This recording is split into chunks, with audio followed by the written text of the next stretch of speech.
მოგესალმებით, მადლობა მოწვევისათვის. შობა ახალ წელს მიულოცავ ჩვენს მსმენელს, სრულიად საქართველოს. პირველ რიგში რა მოხდა, რა ხდება ჩვენ თავს, ანუ იმაზე უნდა ვისაუბროთ. და ჩვენ თავს ხო მესმის, კი? უბრალოდ რა ხდება ჩვენს თავს, იმაზე უნდა ვისაუბროთ, ჩვენი ქვეყნის თავს რა ხდება, იმაზე უნდა ვისაუბროთ და წარმოიდგინეთ. საქართველოს ორგზის პრემიერ-მინისტრი უკვე მსჯავრდებულია, აღიარა დანაშაული, როგორც გვეუბნებიან, არამედ უდანაშაულობის პრეზუმციას არ ვარღვევთ ამ შემთხვევაში, რაზე ფულის გათეთრებაზე. ეს საერთაშორისო მასშტაბის კრიმინალი და დანაშაულია. საერთაშორისო მასშტაბის კრიმინალი და დანაშაული. ყავს სუსის უფროსი ქრთამზე თუ არ ვცდები, ხო? ბრალდებული. მინისტრი იმაზე, რა ქვია, სამსახურეობრივი უფლებამოსილების ბოროტად გამოყენებაზე. მინისტრის მოადგილეები. სრულმა კორუფციამ შეჭამა ქვეყანა და გვეუბნებიან ეს ადამიანები. აქ იმაზე სადღაც შორს ავართ, რომ კორუფციასთან ბრძოლა არის და რამე. ეს არის ერთმანეთს შორის დაპირისპირება, მაგრამ წარმოიდგინეთ, მასშტაბები რა არის. ამდენი წლის განმავლობაში კორუფციაში იხარშებოდა ეს ქვეყანა, კორუფციამ შეჭამა ეს ქვეყანა და დამსვათ კითხვა, სად არის პოლიტიკური პასუხისმგებლობის საკითხი.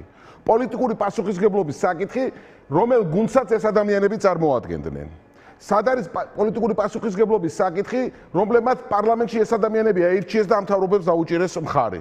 სად არის მას პასუხისმგებლობის საკითხი? ახლა აი ყვარყვარეებს მინდა ვკითხო, ერთი კვირის, ერთი თვის თუ ერთი წლის უკან რო საუბრობდნენ, რომ შეუბღალავი რეპუტაციის თითოეულ მათგანზე რო დაგესვა კითხვა და ნუ რა ვიცი წარმოუდგენელ ეპიტეტებით აპყრობდნენ და აქ ჩვენ გვახსოვს ველოძლიერი საქართველოს საუბრობდი და სხვა ასევე არასამთავრობო თუ პოლიტიკური პარტიების სავარაუდო კორუფციულ ფაქტებთან დაკავშირებით სიცრუის გამავრცელებლებს გველაპარაკ. ოდნავ სახა დემოკრატია საუბარი არა, მაგრამ ოდნავ მაინც ამ შემთხვევაში ნორმალურ საკანონმდებლო სიტუაციაში სადაც კანონი კანონობს ხელისუფლება გადამდგარი იქნებოდა და ახალი საპარლამენტო არჩევნები იქნებოდა დანიშნული.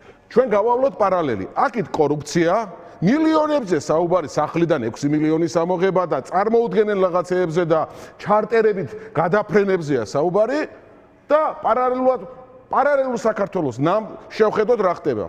საქართველოს მოქალაქეები ქვეყნიდან გარბიან, ჩაადით ხალხო სოფლებში, რაიონებში, ქალაქგარეთ გადით და ნახეთ რა ხდება. საკვამურებიდან კვამლი არ ამოდის. დაცლილია სოფელი, გაიქცა ხალხი, სავარგულები გაველურებული და გავერანებულია.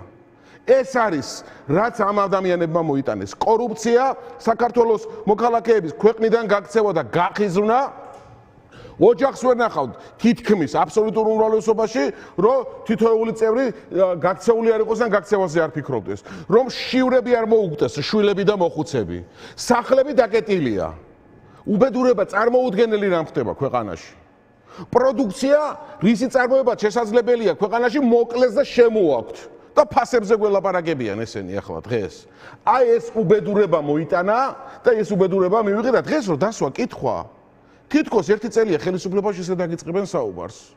იმაზე კი არ იტყვიან, რომ ისინი მათი პრემიერ-მინისტრი იყო ორჯერ, მინისტრები იყვნენ. ვიზეც საუბრობენ და ვინც დღეს ბრალი აღიარა და დანაშაული აღიარა.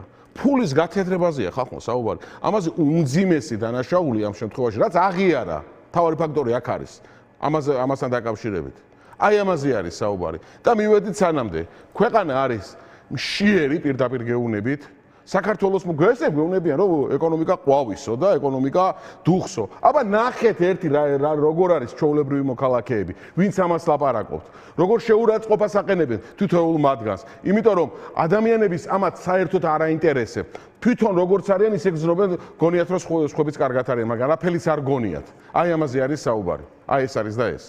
კი ბატონო, ლევან, როგორ ფიქრობთ? არ დაგავიწყდეთ, ბოდიშით, პენსია არის წარმოიდგინეთ, პენსია შეფარდება, ნახეთ, პენსია არის 350, 495 ლარი, მაღალი ამ შემთხვევაში თამასა და ელემენტარულად პარლამენტის წევრის ხელფასი ნახეთ, 12000 და ზევით აქვს, ხო, პარლამენტის წევრის ხელფასი. ნახეთ თანაფარდობა ხალხო. აი ეს სირცხვილის გზნობა არა აქვს ამ ადამიანებს საერთოდ. აი ამასთან დაკავშირებით, ნახეთ ეს თანაფარდობა როგორი არის. რატომ არიზდება პენსია? იმიტომ რომ კორუფცია ქვეყანაში. კორუფცია რო არ იყო ჩვენ ლოძლიერი საქართველოს, როდესაც 1000 ლარიან პენსიაზე საუბრობდი და იქ განხილვის ამბები იყო. საუბრობთ კორუფციის აღმოფხვრაზე, ამასთან დაკავშირებით. როდესაც კორუფცია ქვეყანაში, რის ბიზნესის განვითარებაზეა საუბარი?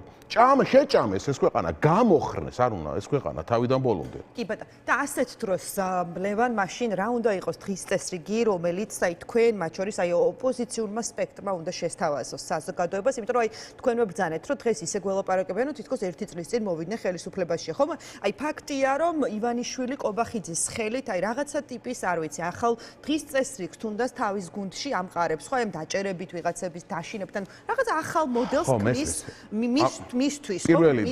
უნდა დავასრულო იმასთან დაკავშირებით, როდესაც საუბარია, რომ თითქოს ღარიბაშვილმა რაღაც დეკლარაცია არ შეავსო და იმის გამო დაკავებულიო და ამაზე არის საუბარი და ამის ხო, არა, ეს არის დეკლარირება არ მოახდინაო, მოგებისო. დეკლარირება არ მოახდინაო. არა, აქ არის ფულის გათეთრებაზე საუბარი და ფულის გათეთრების ბრალდებითა, რომელიც განსაკუთრებით მძიმე კატეგორიის დანაშაულებში გადის. ახლა რაც შეეხება იქ ხშირად დაპირისპირება როგორ ხდება, ვინ ვის დააკავებს ამ შემთხვევაში, რომელი ჯგუფი რომელს ებრძვის, ამას ხო ამ წინასწარ ჩვენ ხო ვერ განსაზღვრავთ ამას ამ შემთხვევაში, ხო ჩვენ საუბრობთ იმაზე, რაც არის. აი მაგალითად, ლელო ძლიერი საქართველოს რაზეც საუბრობდა, ის ყველაფერი ხდება ნელ-ნელა, ხო? და სხვაებიც ბუნებრივია საუბრობენ, კორუფციამ შეჭამა ეს ქვეყანა. აკეთე ნახეთ ჩვენ. ნახეთ ორგზის პრემიერ-მინისტრი, რომელიც აღიარა დანაშაული. ორგზის პრემიერ-მინისტრმა აღიარა დანაშაული ფულის გათეთრების. აქეთ არის ერთი მაღალჩინოსანი დაკავებული ქრთამის აღებაზე და კოლ-ცენტრებზეა საერთოდ საუბარი. პენსიონერების ძარცვაზეა საუბარი. არის ბრალდება ასევე წარდგენილი სკოლის მოსწავლეების ძარცვაზე, ხო? სკოლების თემასთან დაკავშირებით. ხო წარმოგიდგენიათ, აი, სადაც ჯარი, ქვეყნის უსაფრთხოება, სადაც კი შესაძლებელი იყო ყველგან, აბსოლუტურად სადაც შესაძლებელი იყო ყველგან მოიპარეს და ყველგან დაიტაცეს. აი ამაზე არის საუბარი. ხო, აი ასეთ დროს თქვენ რა დღის წესრიგს თავაზობთ საზოგადოებას, რომელიც რა ვიცი დაიღალა, არ ვიცი, ახალი ღარიბაშვილებით, ახალი ლილუაშვილებით და ასე შემდეგ და იმის ლოდინით ვის დასჯის შემდეგ ჯერზე ბიძინა, ვინ იქნება შემდეგი, ვისაც ციხეში გაუშვებს და ასე შემდეგ. ხო, ხალხი დაიღალა, საქართველო დაიღალა და საქართველოს მომავალს უკარგავს ეს ადამიანები, ეს ყველამ კარგად ვიცით, ხო? რაც შეეხება ჩვენ ყველა კანონიერი სამართლიანი და სამართლებრივი მეთოდით ვიბრძვით, რის მაქსიმუმს ვაკეთებთ, რის შესაძლებლობა გვაქვს და რაც შესაძლებელია აი ამ სიტუაციიდან გამომდინარე. მე მინდა გითხრათ, რომ რამე კონკრეტული რეცეპტი რო დავდო, არ იქნება სწორი, კონკრეტულ რეცეპტთან დაკავშირებით რაღაც კონკრეტული თარიღების დაკიდება, ჩვენ ეს არ გვჩვევია, ჩვენ საუბრობთ პრობლემებზე, ჩვენ საუბრობთ პრობლემებიდან გამოსავალზე, პრობლემებიდან ბუნებრივია გამოსავალი არის და ეს არის ერთადერთი შესაძლებლობა, ეს არის ახალი საპარლამენტო არჩევნების დანიშვნა. აი ეს არის, რისთვისაც ბუნებრივია ჩვენ აქტიურად ამ შემთხვევაში ყველა კანონიერი სამართლიანი მეთოდით ვიბრძვით.